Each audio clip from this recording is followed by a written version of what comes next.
എന്തായാലും പ്രാദേശികമായ സഹായം കിട്ടിയിട്ടുണ്ടാവും. ഇതുപോലെ ഒരു സ്ഥലത്ത് പാർപ്പിക്കാൻ നല്ല സഹായം ഈ സവാദിന് കിട്ടിയിട്ടുണ്ടാവും.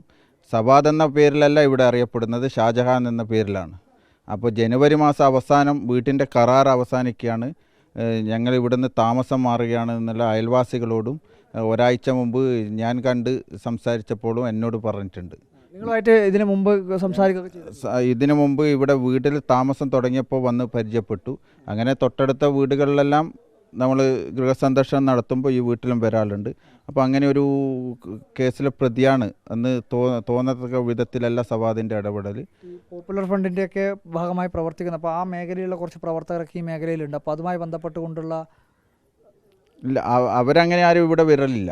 ആരും ഈ നിരന്തരമായ സന്ദർശനമില്ല. പണി കയറി വരുമ്പോഴും നടന്നിട്ടാണ് വരാറ്.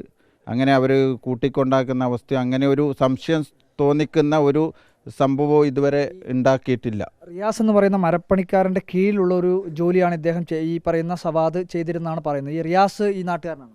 റിയാസ് തൊട്ടടുത്ത അപ്പുറത്തെ വാർഡിലെ ഒരു STP പ്രവർത്തകനാണ്.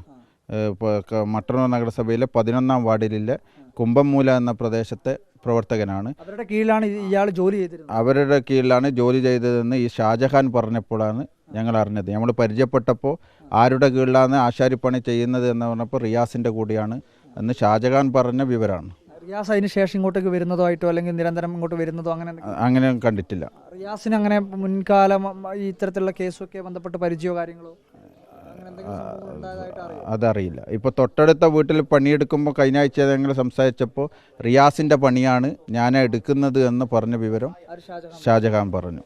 ആ വിവരമുണ്ട്.